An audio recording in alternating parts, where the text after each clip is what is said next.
oportunidade e a gente vai compartilhar algumas coisas que Deus tem colocado nos nossos corações.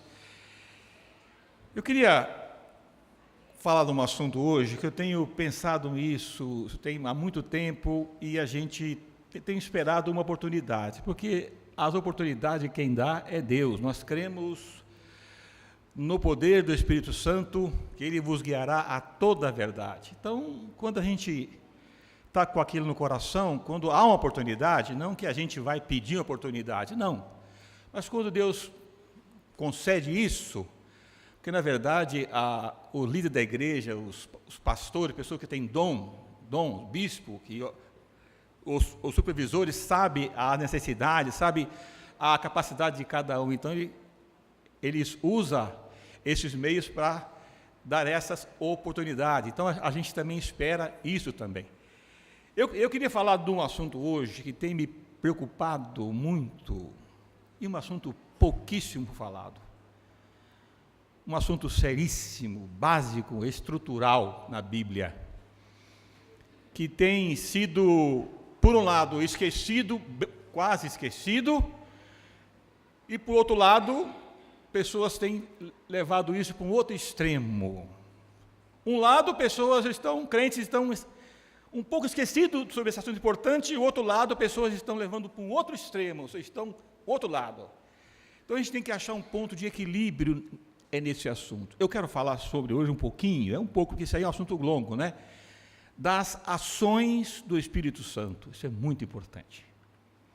Mas para falar sobre isso, logo de cara, focalizei na vida principal do Senhor Jesus. Vamos abrir lá rapidinho, no livro de Lucas, o Evangelho segundo São Lucas, capítulo 3. Lucas, capítulo 3, e o versículo 21. Aconteceu que, ao ser todo o povo batizado, também foi Jesus. Estando ele a orar, o céu se abriu, e o Espírito Santo desceu sobre ele como forma corpórea, como pomba. E ouviu-se uma voz do céu: Tu és meu filho amado, em quem eu me comprazo. Há uma profecia no livro de Isaías, capítulo 61, que ele citou aqui, nesse texto, que ele diz que o Espírito do Senhor está sobre mim, que me ungiu para evangelizar aos pobres, pregar o evangelho aos cativos, dar vista ao cego, e curar os oprimidos, e assim vai. Já falava da presença do Espírito Santo na vida do Senhor Jesus. Agora aqui no batismo fala que ele desceu como pomba sobre ele, algo visível. No capítulo 4 de Lucas, um pouquinho para frente da sua Bíblia, no versículo 1 fala: Jesus, cheio do Espírito Santo, voltou do Jordão e foi guiado pelo mesmo Espírito no deserto. Agora, novamente aqui, fala, agora ele vai para o deserto, mas conduzido pelo Espírito Santo está ali. Agora, nesse mesmo capítulo, e o verso 14 na sua Bíblia, pode ler aí, no verso 14, fala assim, 4 e 14, então Jesus, no poder do Espírito, regressou para a Galileia. Eu acho isso tão importante. Fala da sua caminhada, ele fazendo a obra de evangelização, mas diz que ele, no poder do Espírito, ele caminhou para a Galileia. E no versículo 18, apenas esses versículos próximos aí, né? Capítulo 4 e verso 18, quando agora ele entra na sinagoga, eles dão para ele o livro da lei para ele ler, e ele fala aqui no verso 18, o Espírito do Senhor está sobre mim. Ele citando Isaías 61. Agora, o que eu queria falar isso para vocês nessa manhã, que eu creio que a maior parte já sabe, que existe dois períodos distintos da atuação, da obra do Espírito Santo aqui no mundo. Dois períodos completamente distintos. O período pré-pentecostal, antes de Atos 2, quando o Espírito Santo ele vinha sobre os homens para alguma tarefa, lembra? Sansão, os 70 anciãos, Davi, Moisés, Bezelael e Aoliade, que Deus chamou e deu para ele o seu Espírito para ele fazer aquela obra em pedra preciosa. Então, havia o Espírito Santo nesse período antes de Pentecoste, antes de Atos 2, ele vinha temporariamente, ele não veio para habitar. Mas quando o Senhor esteve aqui, ele falou disso, ele falou, convém que eu vá, que se eu não for, o Espírito Santo não virá para vós, mas se eu for, eu vou-lo enviarei. Então, quando ele subiu aos céus, ele falou, eu vou enviar o outro Consolador. Agora, quando aconteceu essa vinda dele, no livro de Atos, capítulo 2, ele veio para ficar. O Espírito Santo agora ele veio para habitar definitivamente nos crentes. Não veio mais para fazer algum trabalho, alguma obra, atender alguma necessidade de... não, ele veio agora para habitar, ele habita. Na carta de Paulo aos Efésios, se você quiser ler, se você não conhece, Efésios 1:13, se você não conhece o versículo, ele fala assim, em quem também vós, depois que ouvistes a palavra da verdade, o evangelho da vossa salvação, tendo nele crido, lembra, fostes selado com o Santo Espírito da promessa. Aí na tua Bíblia, no livro de Efésios, se você não conhece, é bom que você leia, Efésios 1:13 fala, em quem também vós, depois que ouvistes a palavra da verdade, ouviu, o evangelho da vossa salvação, agora outro passo, tendo nele crido, foste selado com o Santo Espírito da promessa. Agora ele veio habitar definitivamente. Então, quando nós nos convertemos ao Senhor Jesus, o dia que você aceitou Jesus Cristo, o dia da sua decisão, o dia que você creu em Jesus Cristo como Salvador, você foi selado, é um selo. Isso não se pode mexer, é um selo que Deus sela, Ele sela você. É mais ou menos uma linha daqueles reis que eles selavam, lembra que o rei selou lá, onde Daniel foi jogado na cova do leão, ele selou. Tem vários reis que põe lá seu selo, ninguém pode mexer. É um selo, então o Espírito Santo habita com a gente. Paulo fala isso na sua carta a 1 Coríntios, vamos ler esse versículo conhecido? É o capítulo 6, né? Carta de Paulo a 1 Coríntios, capítulo 6. E o versículo 19, acaso não sabeis que o vosso corpo é santuário do Espírito Santo e que está em vós, o qual tendes da parte de Deus e não sois de vós mesmos?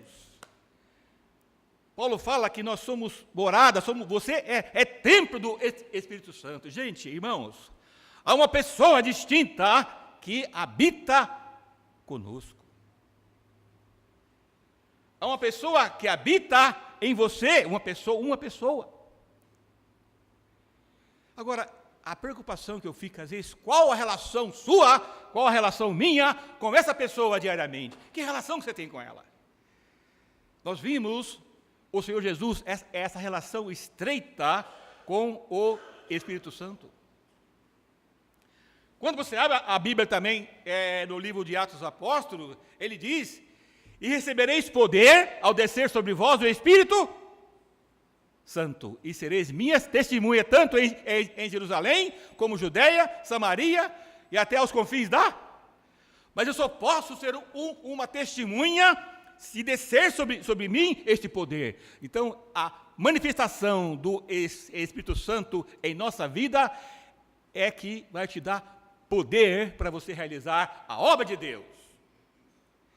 Você não pode realizar nada, não pode nada sem essa pessoa bendita. Ou seja, vamos pegar um outro versículo aí, quando Paulo escreveu na sua carta ao Filipenses 2:13, diz assim, é Deus que efetua em vós tanto querer como realizar, segundo a sua boa Vontade é Deus que faz em você, é Deus que faz. É um trabalho sobrenatural. É Ele que tem que fazer isso. E quando você entende isso, você entende que é Deus que faz em vós. É quando você começa a sair de você, sair da sua capacidade, sair da sua oratória, que você acha que você fala muito bem. Estou só um exemplo aqui. Sair da sua experiência, que é importante, sair do seu, quem sabe, a sua homilética, a sua hermenêutica, sair de tudo aquilo que você acha que você não faz nada. Há um texto paralelo com isso que eu acho maravilhoso, bem conhecido. Ele diz: porque sem mim nada podeis fazer. Meus irmãos, isso é glorioso para nós. Quando Deus faz em você, quando Deus faz em mim, Ele pode usar qualquer pessoa, novo na fé, velho na fé, homem, mulher, usa qualquer pessoa, quando você entende que esse Espírito Santo, ele habita em você, ele está em você. E uma das suas funções na Bíblia, vamos ler isso aqui, porque tem pessoas que são novas aqui, eu não vou citar o versículo, porque o que o certo é a gente ler, né? Vamos ler no Evangelho de João, capítulo 16, quarto Evangelho do Novo Testamento, capítulo 16, do Evangelho de João, e o versículo 12, falando acerca do Espírito Santo, diz assim: quando vier o Espírito da verdade, ele vos guiará a toda a verdade, porque não falará por si mesmo. Agora, volta a sua Bíblia aí, no capítulo 14 e o verso 26. Muito conhecido, mas é bom a gente lembrar isso aqui, né? 14 e 26, é do mesmo Evangelho. Mas o Consolador, o Espírito Santo, a quem o Pai enviará em meu nome, esse vos ensinará todas as coisas. Uma das suas funções é guiar a toda a verdade. E também ensinar. Ele é o mestre por excelência. Meus irmãos, Deus é uma pessoa só. Aliás, há um Deus só. Não tem dois deuses. E esse Deus, ele se manifesta em três pessoas completamente distintas: Pai, Filho e Espírito Santo. Os três possuem a mesma natureza. Por isso que a Bíblia, ela fala que Cristo habita em vossos corações. Fala que Deus habita nos corações. E fala que também o Espírito Santo habita, porque os três são coiguais, é a mesma natureza, é um Deus uniplural. Ele pode ser uma unidade composta. Deus é uma unidade composta, absurdo para nós, né? Na linguagem humana, unidade composta. Mas Deus ele é uma unidade, mas ele se compõe de três pessoas. Por exemplo, eu sou Paulo, eu tenho três dimensões. Eu tenho o corpo, esse corpinho aqui que já está um pouquinho já meio cansado, né? Eu tenho uma alma, eu tenho um espírito. Mas eu sou só um Paulo só, eu não sou três Paulo. Há um Deus só, mas ele se manifesta em três pessoas distintas. Por isso que ele fala que ele fez o homem segundo a sua imagem. Esta é uma das imagens que ele fez. Fez o homem trino, e ele é trino também. Então, esse Espírito que habita em você, habita em mim, ele é Deus também, é Deus. Porque os três possuem a mesma natureza. É um Deus só, mas é a mesma natureza. Isso é muito importante que se saiba disso. Também eles possuem os mesmos atributos.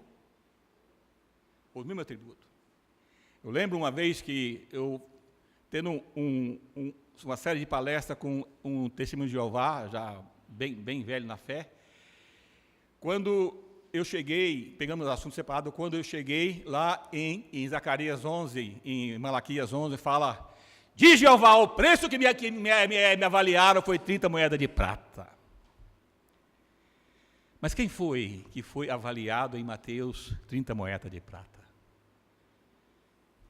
Foi aí que tudo começou, este homem chegar a uma conversão, que ele não achou resposta lá aonde ele reunia. Não achou resposta até que ele falou que ia pedir a carta de renúncia.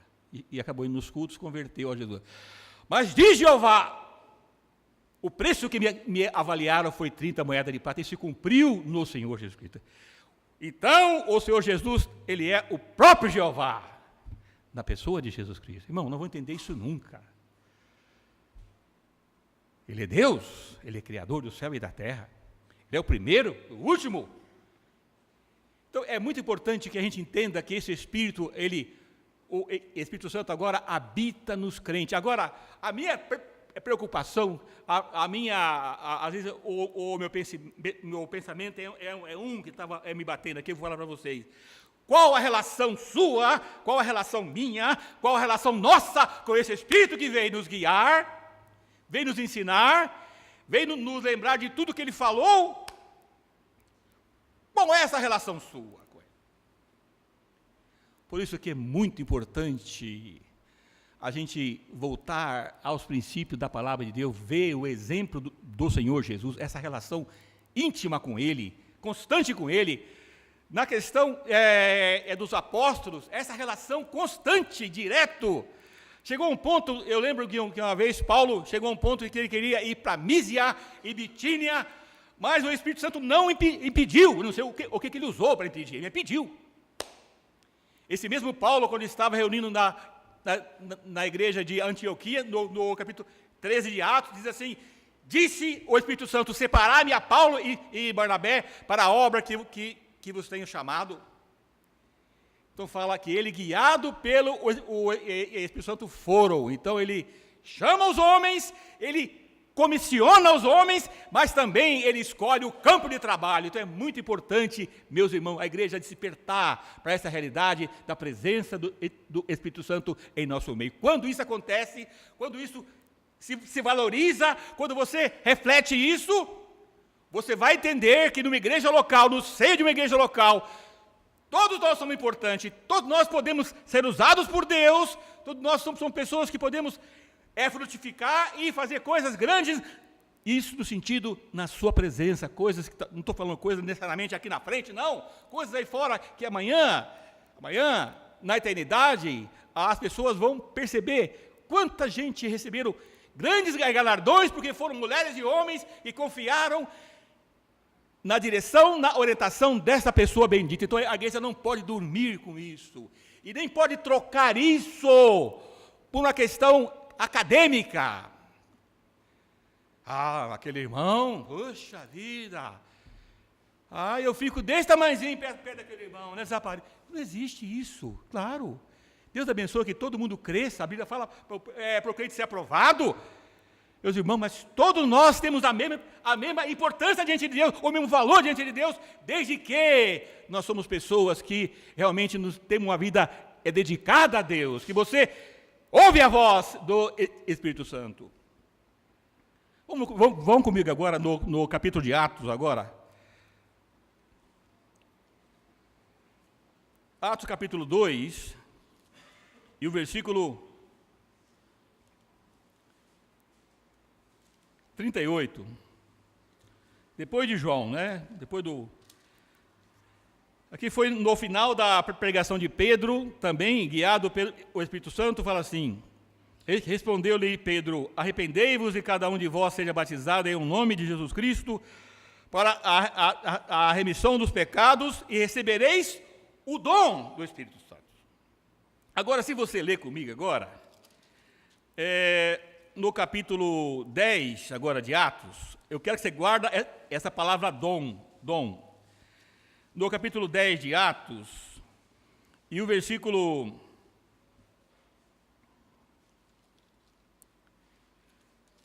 Nós podemos ler o versículo 45.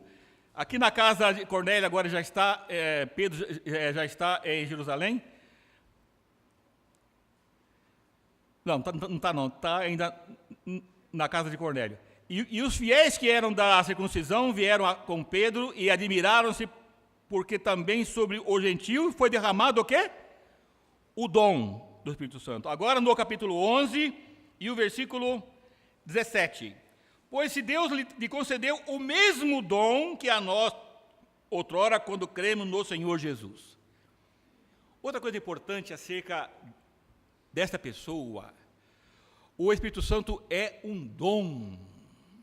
Dom fala de dádiva, presente, que nós recebemos à conversão. Você não tem que fazer nada no sentido, algum esforço, jejuar. Esse dia eu estava conversando com um dos irmãos aqui, não vou falar o nome, ele falou, Paulo, meu pai passava alta madrugada, jejuando, pedindo esse revestimento, o Espírito Santo, pedindo, jejuava, esforçava. Quantas pessoas estão fazendo isso aí?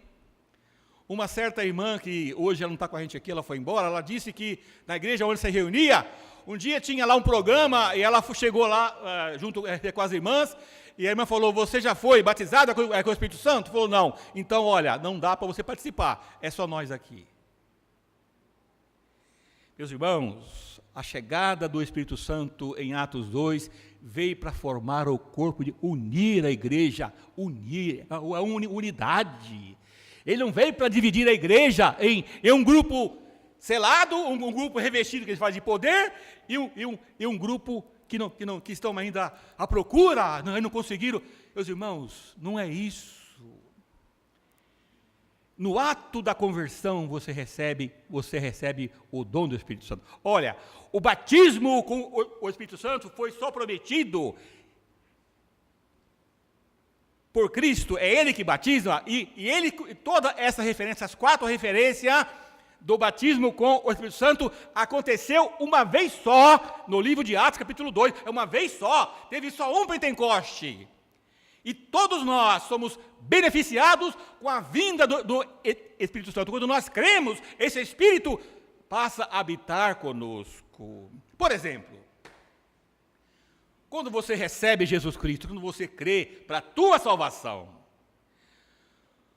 você recebe uma salvação que foi conquistada há mais ou menos 2000 anos atrás, quando Cristo morreu na cruz do Calvário pelos nossos pecados. Então você é beneficiado por uma obra que aconteceu lá atrás, de uma vez por todas. Então você assim também o Espírito Santo. Não há uma segunda, uma terceira, sei lá, experiência é uma só. Quando você crê em quem, olha, presta bem atenção que eu vou citar o versículo aqui, em quem também vós, depois que ouviste a palavra da verdade, o evangelho da vossa salvação, tendo nele também crido, foste selado. É imediato ser selado. Aí fala o versículo, qual é o penhor da vossa herança? É a garantia até o resgate da sua propriedade. O Sérgio, meu querido Sérgio, leu aqui hoje, cantou sobre a volta do Senhor Jesus. Então a presença do Espírito Santo na nossa vida, como selo, habitando para sempre, é até ao resgate, quando Cristo vai vir resgatar essa sua propriedade, que é a igreja, o remido, até o resgate. Então, ele não sai. Ele não sai O que pode ocorrer, não precisa abrir, Efésios 4:30 fala, e não apagueis o Espírito que habita em vós, apagar. Primeira carta de Tessalonicenses 5:19 fala, e não entristeçais o Espírito de Deus. O que pode fazer o crente quando ele não zela pela sua vida espiritual? Quando ele não atenta para a sua responsabilidade com Deus, santidade, oração, devoção a Deus, lutar contra todas as formas de condições que vêm tentando te derrubar, desanimar você,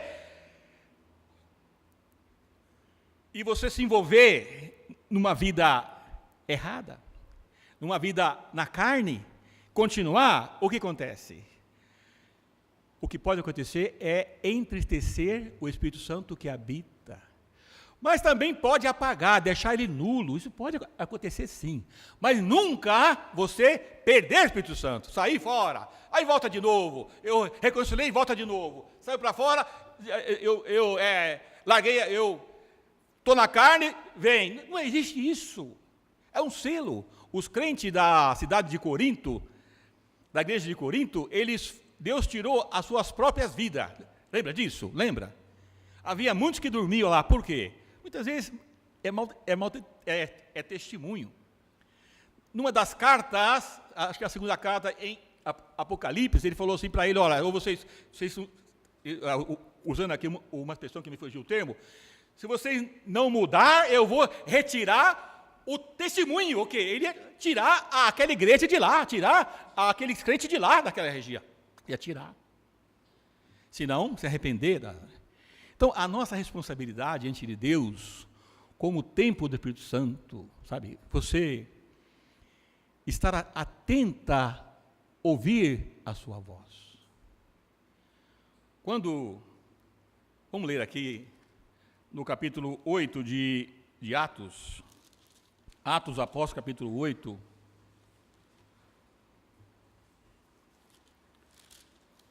Quando Felipe estava falando para uma multidão, Atos 8, e o versículo 29, o anjo também falou com Felipe, agora entra aqui, o Espírito Santo fala assim, então disse o Espírito, aproxima-te desse carro, falou isso para Felipe.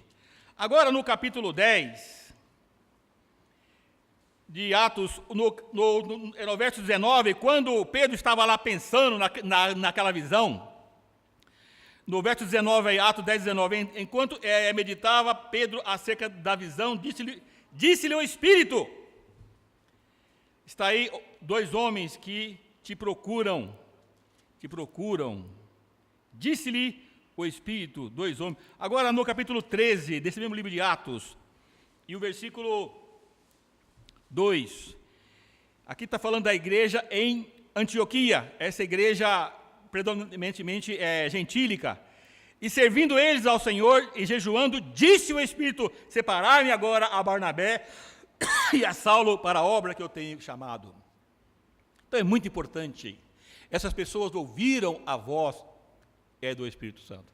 Irmãos, a Bíblia chama o Espírito Santo de o outro Consolador. Na verdade, essa expressão na língua grega, não tem nada de grego, mas eu aprendi isso aí com alguém que ensinou em púlpito. Esse outro Consolador é o outro igual. Tem uma pessoa que habita em você que é Consolador, que se propõe a guiar você em toda a verdade.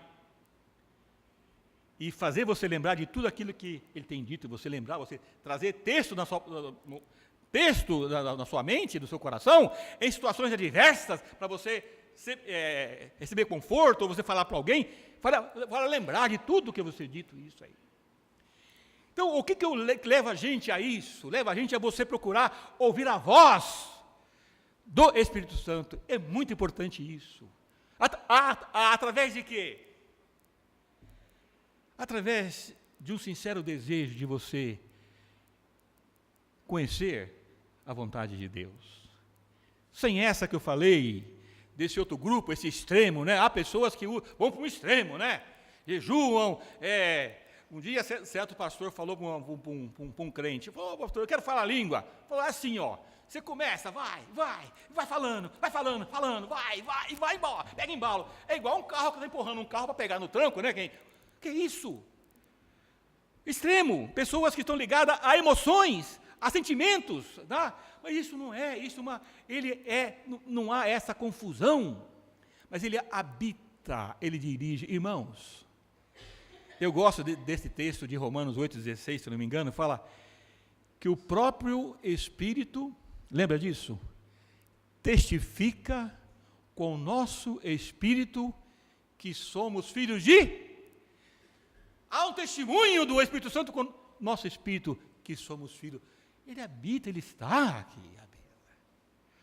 Agora, quando Paulo fala para a gente encher, isso fala de uma vida sua, uma vida minha, uma vida que você vai realmente ser uma pessoa que, um crente que vai procurar ser uma pessoa que adora a Deus. Eu estava pensando hoje aqui, há muitas pessoas que querem servir a Deus, fazer as coisas para Deus, mas eles não são adoradores, não são adoradores.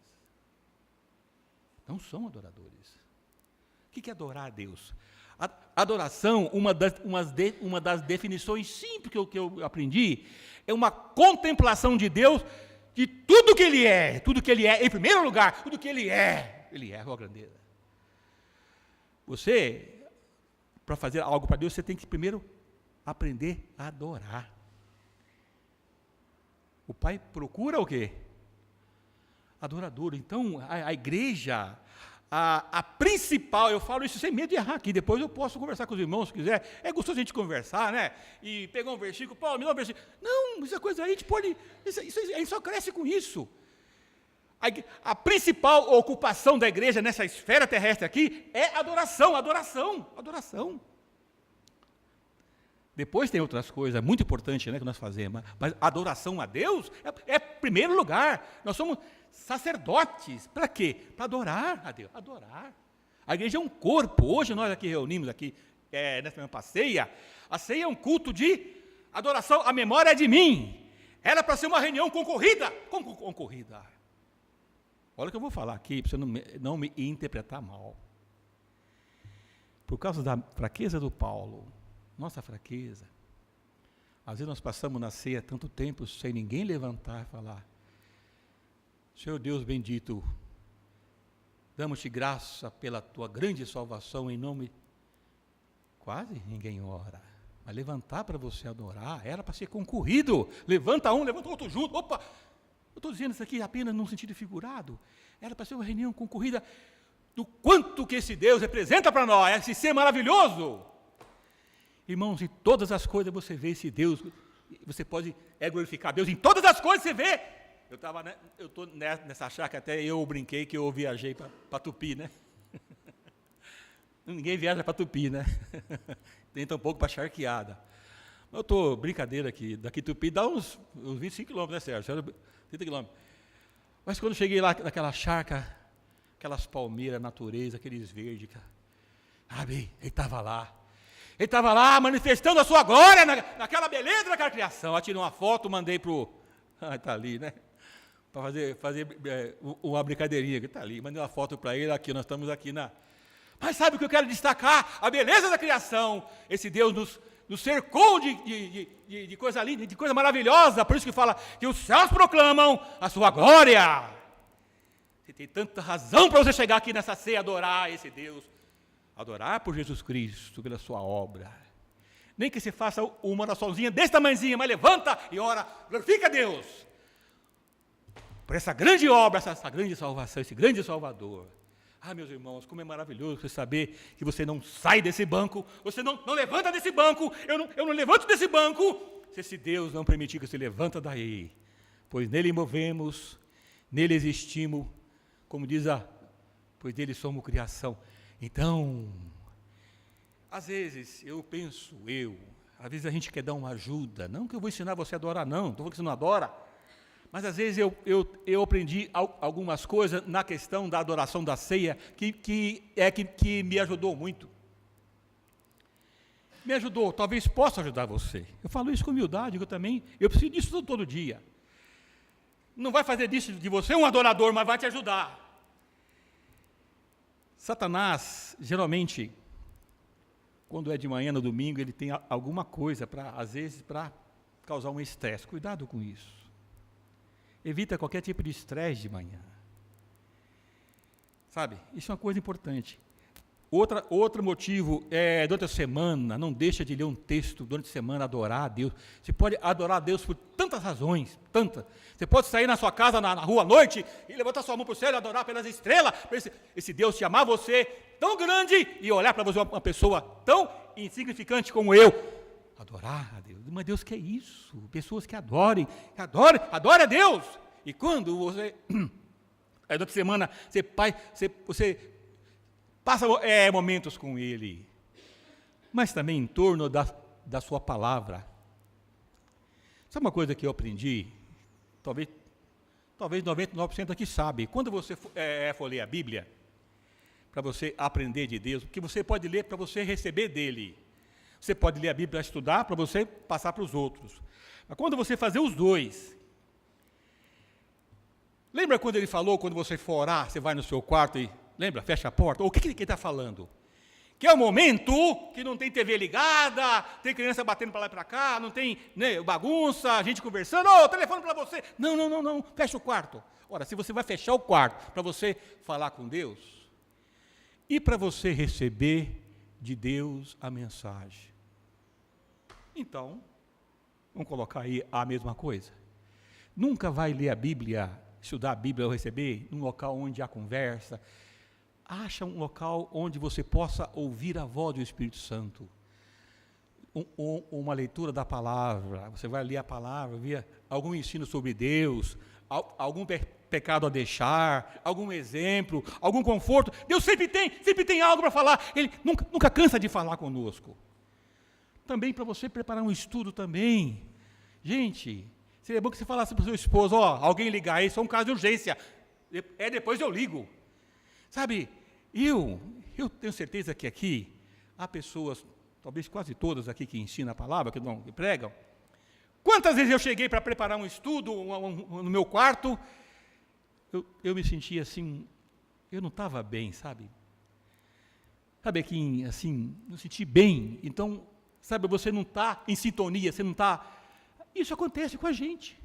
O que a gente pode fazer? Às vezes a gente pode, Senhor, se há um pecado... O salmista, no Salmo 90, ele confessou até o quê? Pecado oculto. Trata ali, para haver aquela sintonia, para você ouvir a voz. Por isso que eu citei essas 3 passagens aqui, de Felipe, e o Espírito Santo na casa de Cornélio, chamando lá, ouvir essa voz. Então é muito importante ouvir essa voz. Ouvir a voz.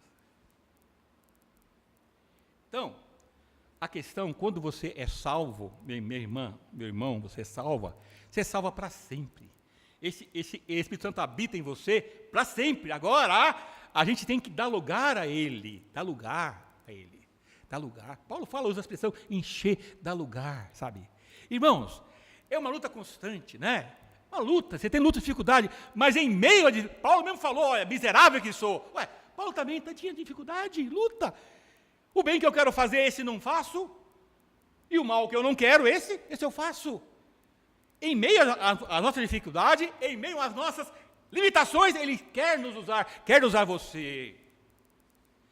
Quantas pessoas que eu vejo falando assim, olha, fulana me falou uma vez uma palavra, Cristo vai voltar, você sabe que Ele vem, está pronta? Só isso, foi embora. Converteu. Converteu por quê? Começou a entender que precisava, conhecer mais, converteu. Mas converteu por causa de uma frase, Cristo vai voltar. Quem que fez isso? O Espírito? Que sabia da necessidade. Vamos ler isso rapidinho aqui. Em 1 Coríntios capítulo 2, eu acho que é a primeira, e o versículo 9, o Sérgio Zen, lê para mim aí, capítulo 2 e o verso 9, Sérgio, por favor. De 1 Coríntios 9 e 10.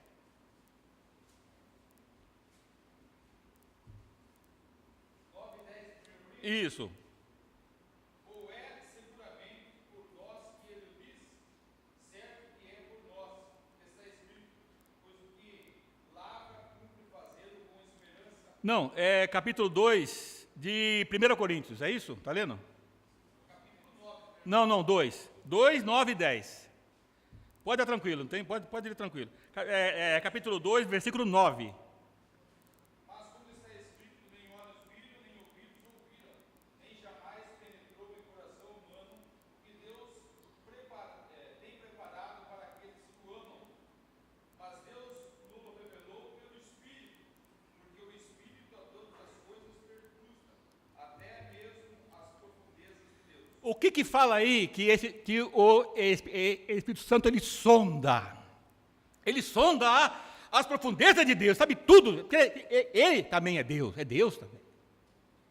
Ora, se ele sonda, ele sabe a necessidade das pessoas, você não sabe. Às vezes você vai preparar uma mensagem de 1 hora, falar.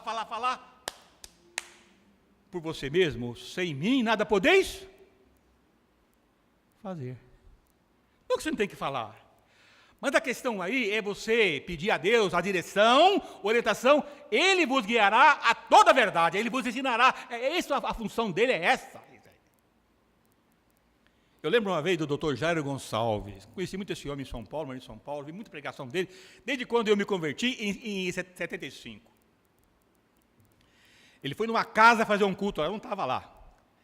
Nessa casa tinha um japonês que nunca foi em reunião nenhuma, não queria ir, nunca foi nada, nem católico, nada. Ele falou que nunca, um senhor de mais de talvez 30 anos. Chegou lá, ele foi meio assim, né? Que a esposa falou, vamos na casa, então.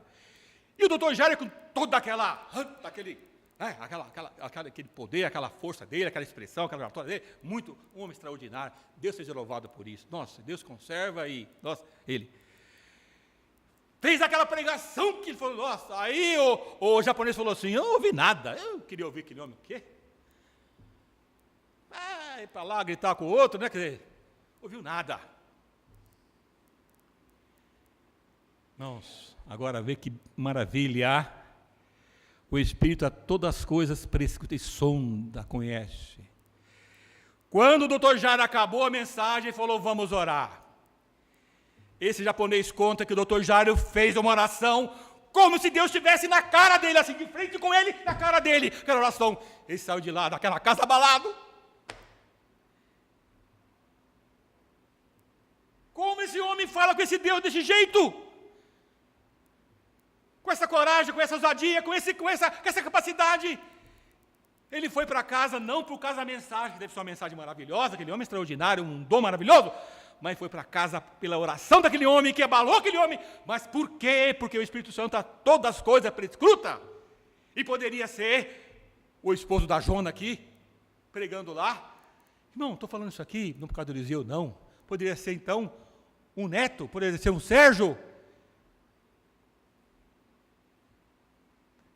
Deus usa os seus meios, não usou a capacidade, não usou a oratória, não, usou apenas uma oração, meus irmãos.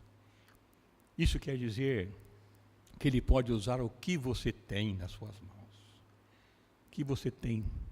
Todos nós temos coisas importantes, todos nós temos capacidade, todos você pode usar. Sabe, quando você pensa isso, não há pessoa da igreja aqui que não, fulano chegou, fulano... Não existe isso. Não existe isso. Somos todos iguais. Cada um tem seu dom, sua capacidade. Todos podemos servir a Deus em várias áreas da vida. Todos importante. Essa ilustração aqui, eu pensei, uma coisa que eu pensei, vou passar isso aqui para você, mas eu pensei. Parece minha boba, mas tem a ver. A cabeça nossa... Ela chegou para o dedinho do pé, o dedinho pequenininho do pé lá, né? Aí, seu dedo, o que você está fazendo aí embaixo aí? Chulé, micose, um pedacinho de osso assim com músculo, não é nada, cara. Eu aqui, a cabeça, eu falo, respiro, eu enxergo, eu escuto e eu comando tudo. Nossa, o dedinho do pé ficou arrasado, né? O dedinho do pé falou para a cabeça assim, mas você está em pé, é por causa de mim. Alguém aqui já viu alguém que perdeu o dedinho do pé por diabetes? Cortou? Problema de equilíbrio no pé. Os dedos do pé são uma forma que Deus, a anatomia, essa engenharia divina aí, fez para... certinho, anatomia, certinho para parar. Olha esse corpo aqui, ainda mais igual eu, Sérgio, eu estou meio fora do peso aqui, né, Sérgio? Você está meio no meio, né? Mas esse dedo do pé, mas quando corta o que vale então, cabeça? Você está aí, mas sem eu aqui, você pode cair, pode morrer. Pode ou não pode? O que isso aprende conosco? Somos todas pessoas importantes para Deus. Todos importantes. Por isso que ele fala do corpo, né? O que é o corpo? O corpo, cada um tem sua função, um membro, né? Um membro. Então você não precisa se esconder, também não precisa ser atirado também, a crentes são atirados, outros se escondem, não. Você tem que confiar no poder de Deus, fazer as coisas no poder de Deus. Às vezes você chega aqui, na manhã para adorar, vou dar outra dica, né? Eu já falei aqui um pouco, você evitar estresse em casa, antes de ir para cá. Durante a semana, você adora durante a semana, mas também outra dica boa para você, para melhorar, isso pode melhorar a sua adoração. Chegue na reunião, seria toda a reunião, mas vamos colocar a ceia, uns 5 minutinhos antes. Senta no banco ali, fica em oração, você pode pegar um hinário, dar uma linda um hino. Você pode ver uma frase no hino ali, por exemplo, patenteado foi por ti o coração de Deus, a perfeição se viu ali como são no céu. Nossa, patenteado foi por ti, Cristo patenteou o coração de Deus. Aí começa a reunião, de repente os hinos vai naquela, aí você está ali, o Espírito já está te tocando para levantar para orar. Gente, mas isso aí tem que haver essa disposição. Às vezes a gente chega na ceia, há uma conversa, todo tipo de conversa, vamos cantar um hino, mas no meio de tudo aquilo, seria bom se chegasse, sentasse, aguardasse em oração. E sabe, Deus sempre move alguma coisa, algo para você adorar, sempre move, porque quem faz isso é Ele. É a mesma coisa fazer uso da palavra de Deus. Ninguém pode fazer uso da palavra de Deus aqui, irmão, não pode fazer, porque é presbítero. Já teve caso de presbítero, achava que era presbítero, tem que falar toda vez. Não! Ninguém pode fazer uso da palavra aqui, porque eu tenho 40 anos de experiência, também não. Ninguém pode fazer uso da palavra na ceia, porque é um missionário. É missionário, que missionário? Missionário? Todos nós somos missionários, todos nós estamos numa missão, também não. Mas o que faz você levantar numa ceia para orar, ou para ler um texto, é a direção, orientação do Espírito. Irmãos, tem que se sujeitar a isso aí. E é tão gostoso quando você vê alguém de pouquinho conhecimento, vai lá, só lê um texto, mas está dentro do assunto da ceia. Ah, que gostoso. O outro vai lá, lê um texto, está dentro. Porque, na verdade, quando você fala sobre a divindade, a divindade, o Deus que nós servimos, ele é uma pluralidade. Ele é plural. Ele é um Deus só, mas que se manifesta em 3 pessoas. Ele usa o corpo, esse Deus mesmo, pluralidade, são vários membros. E os dons? Pluralidade. Então, esse caminho também da diversidade. Ele fala diversidade dos dons, diversidade de ministério, de pessoa, diversidade na ceia. Hoje levanta o Paulo, amanhã levanta meu querido Gerson, meu querido Edgar, levanta amanhã o Diócolis aí, atrás do Gustavo, esqueci o nome. Não, atrás do Gustavo. Osmar. Mas sabe, essa diversidade. Mas ele tem que estar regendo isso aqui. Ah, não, Paulo fez vários cursos, Paulo conhece tudo. Que Paulo o quê? Meus irmãos, eu tenho certeza absoluta. Se entrasse nessa sala aqui, não vai acontecer isso. O apóstolo Paulo um dia para assistir, uma ceia com a gente, vamos imaginar. Tenho certeza absoluta que ele ficaria no seu banco sentado ali. Todo mundo sabia que é o grande Paulo. Ele iria se extasiar, se alegrar de ver pessoas aqui como o Paulo Fávares, meu querido Gerson, que fez uma oração na ceia hoje, e lê um texto e fala, nossa, esses irmãos, que bonito, né? Colocar o Gerson perto do Paulo, Gerson, eu perto do Paulo, mas o que tem?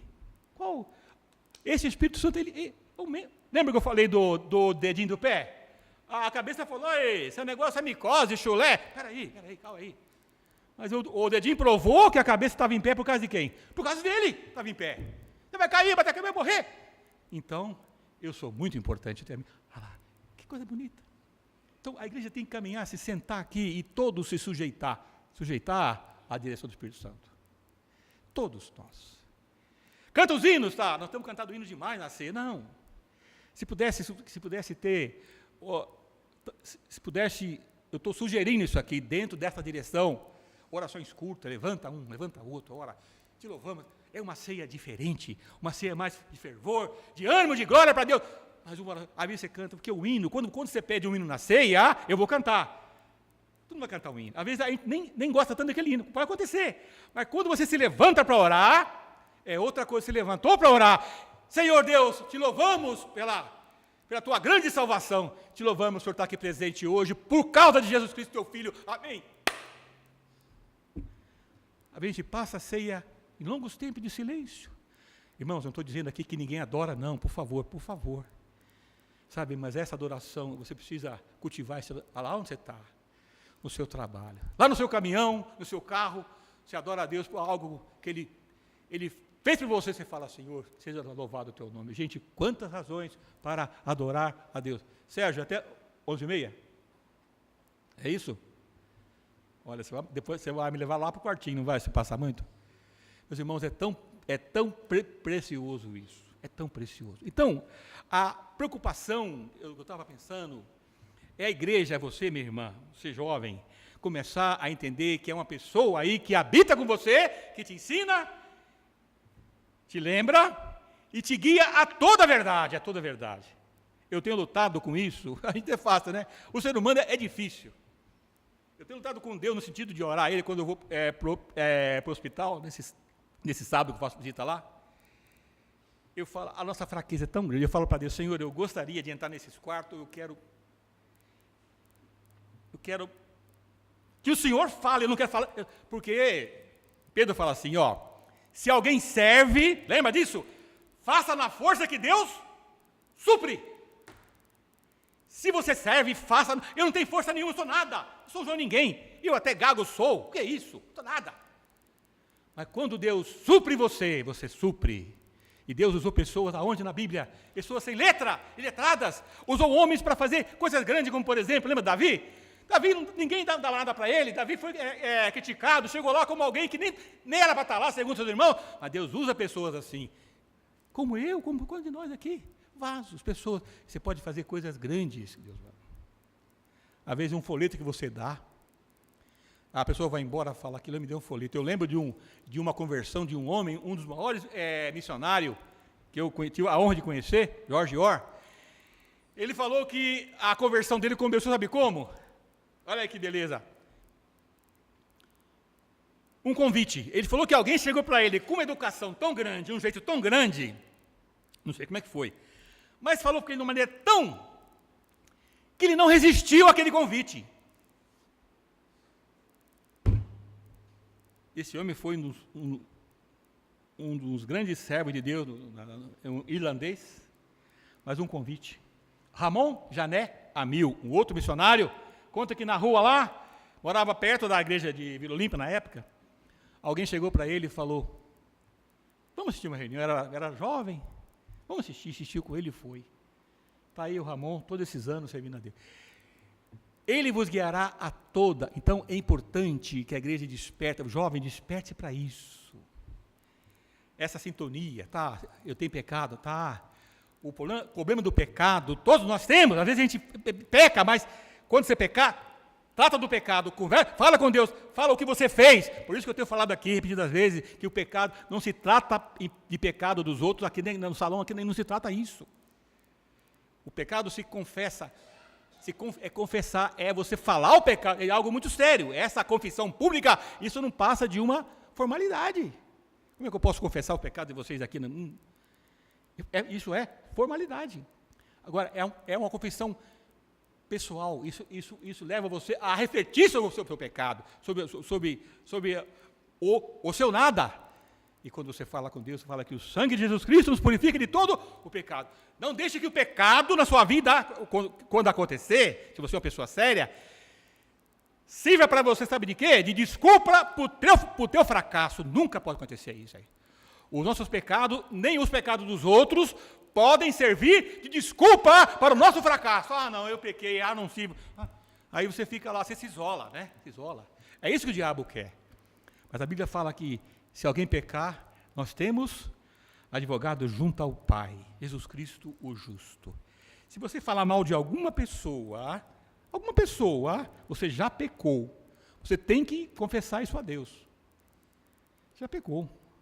Se falar mal aqui do Paulo, não, estou usando eu aqui, para alguém ir fora aí, você falou mal, você pecou, porque está no imperativo. Não falei mal uns dos, você tem que tratar. Então é você que fala isso com Deus. Isso é importante, que leva você a reconhecer sua culpa e você vai crescer diante da severidade que é o pecado. Então o pecado não é algo tão sério que não se pode tratar por atacado no meio de todo mundo. Perdoa. Não existe isso. Não se pode fazer isso. Quando alguém faz, eu sei, faz de boa intenção. perdoa nosso pecado. Olha que beleza, né? Então está todo mundo limpinho. Não, é isso não. É uma confissão. Davi no Salmo 51, ele confessou. Confessei-te o meu pecado e a minha iniquidade não mais ocultei. Irmãos, o que eu estou falando aqui é para você ouvir a voz do Espírito Santo. Procura ouvir a voz dele. Faça as coisas procurando a orientação dele, confiado nele, sabe? Quando você faz isso, você vai ser uma pessoa mais corajosa, sabe? Você vai enfrentar mais desafio, por quê? Você está fazendo pela força dele. Pedro fala isso, né? 1 Pedro 4:11. Se alguém serve, faça na força alguma, definitivamente. Mas faça na força que Deus supre, para que em tudo seja Deus glorificado. Então você vai ver na sua vida as coisas que Deus vai começar a fazer na sua vida. Mas você precisa deixar de achar que você não é ninguém, aquele dedinho do pé lá, que você não só tem chulé, né? Tem micose, achar que não é ninguém. Não. Você é muito importante. Aí você vai fazer coisas grandes, que você não vai nem saber. Às vezes, um folhetinho que você vai entregar, uma palavra, você já pensou na volta de Cristo? Ah, não pensei, vai embora. Ah lá, quem te guiou a fazer isso foi o Espírito Santo. Então é muito importante a gente não deixar de lembrar dessa bênção bendita que é a presença do Espírito Santo, que ele veio para nos ensinar, veio para nos guiar a toda a verdade, veio para fazer lembrar de tudo que ele tem dito. Que Deus seja louvado por essa pessoa que habita em nosso coração. Amém.